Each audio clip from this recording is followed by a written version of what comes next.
Euh, Bien vrai que c'est un mouvement politique, on a décidé de faire des activités sociales parce que on peut faire la politique de développement. On préfère faire de la politique de développement. Le programme, c'est 63 jours, du 25 au 27. Le 25, c'est vendredi, 8h, 10h midi, récital de Coran, prière à nos morts et prôner la paix dans le monde et particulièrement au Sénégal. Le soir, on a décidé de 16h à 18h, distribution des habits au Dara pour participer aussi, pour aider les enfants qui sont vulnérables parce qu'eux aussi, ils font partie de la population. Et parfois, les gens les oublient. Le deuxième jour, c'est le 26. On a décidé aussi de nettoyer le rebord du fleuve de Ndiangué. Parce qu'on a vu que là-bas, il y a trop de saleté. Et ça peut rendre malade. Et on a préféré de le faire pour aider aussi les gens qui sont là-bas. Le soir, on a décidé de faire un panel comme thème l'autonomisation des femmes dans tous les domaines. Parce qu'on a vu que tout le temps, on a l'habitude de financer les femmes avec des millions, mais au finish, ils n'ont pas de résultats. Et on a décidé de les former ou de les conscientiser à changer de méthode, faire des projets qui sont utiles. Oui. Le soir, le mercredi, on a décidé aussi, le dimanche, on a décidé de reboiser, de faire le reboisement aux grandes mosquées de Khouma Centre, Maodo-Sall. Parce que là-bas, on a vu que durant la Tabaski, ils font des tentes pour les prières. Une fois qu'on plante des arbres, c'est utile pour eux aussi. Le soir du dimanche, on a décidé de faire un concert avec toute la crème musicale de la région de Saint-Louis. Oui. Parce que les jeunes aussi font partie du programme. Parce qu'on a touché tout le monde. Les enfants, les femmes, les hommes et tout le monde. Oui. Le don de sang, pourquoi le don de sang? Parce qu'on a vu que, comme à Richard-Toll, on n'a pas l'habitude de donner du sang. Et ici à Richard-Toll, on a une banque de sang à l'hôpital de Gaïa. Et parfois, toujours, on voyait que dans les réseaux sociaux, il y a des statuts qui demandaient de l'aide. Parce qu'il y a des femmes qui doivent accoucher et qui sont anémiées. Et d'habitude, ils demandent, ils prennent du temps pour l'accouchement. Et on a décidé de leur aider. Parce que oui, les accidents de Jakarta aussi. Et c'est un acte social. Parce que qui donne du sang, tu as sauvé beaucoup de vies. Oui. Et on veut aussi conscientiser tout le monde de venir donner du sang. L'objectif est de maximum possible.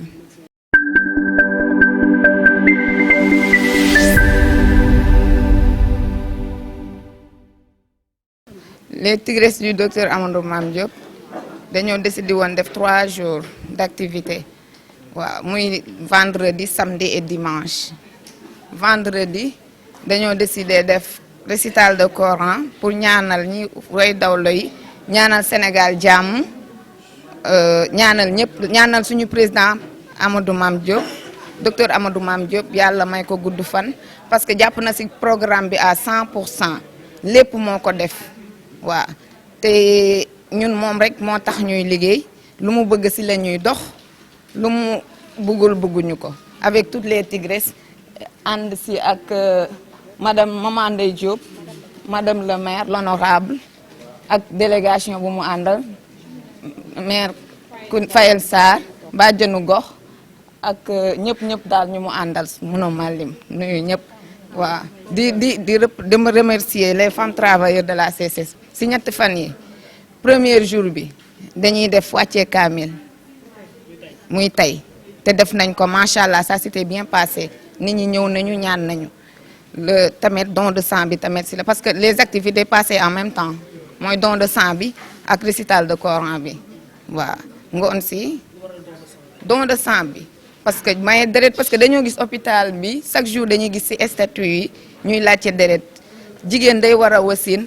mu war a wasin 8 heures ñu ne ko da ngay toog ba am deret loolu tax ñu décider pour woo population bi ñëpp ñu am habitude maye deret parce que boo mayee deret sauver nga sa vie te koo may deret boo joxee poche wóorul est-ce que yow poche boobu yow lay jëriñ wala sa njaboot kon nag ñun dañoo war a am habitude maye deret waaw parce que ku maye deret sauver nga vie. waaw am nañ ko si sant yàlla bu baax ñëpp ñëw nañu waaw sant nañ yàlla bu baax macha allah.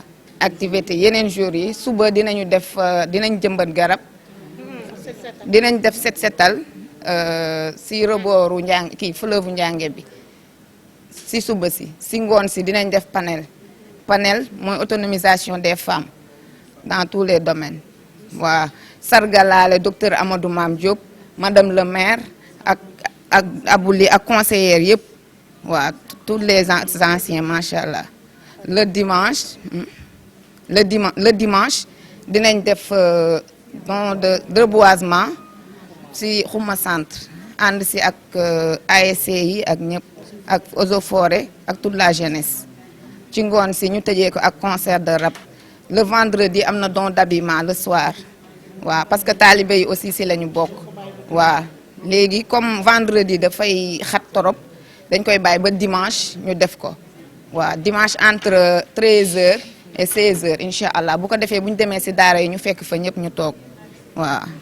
ñi ngi remercier docteur Amadou Mame Diop waaw parce que activité yëpp jàpp na si daf ko moom moo ko financé à 100% waaw di remercier madame le maire ak délégation bu mu àndal yëpp ak conseillères yi ñëpp di remercier madame le maire Ndeye Diop ak délégation bu mu àndal yëpp l'honorable waaw di remercier abouli di remercier ñëpp daal macha allah di remercier waa CSS waa présidente Koumba Diop ba tey mi ngi fi macha allah bi kii bi commencé ba tey noppalikul guddeeg bëccëg waaw macha allah di remercier monsieur Ciss bu baax jàpp na si lool waaw di remercier Ibou Gueye l'infatigable macha allah moo ñu tette àndal ñu mooy suñu góor di ko ñaanal jàmm bu baax a baax waaw di nuyu maman Tigresse ak tout le monde Soxna Diagne Oussou Diaw tout le monde su ma limee dañuy jóg waaw di gërëm ba wàjjana jox aussi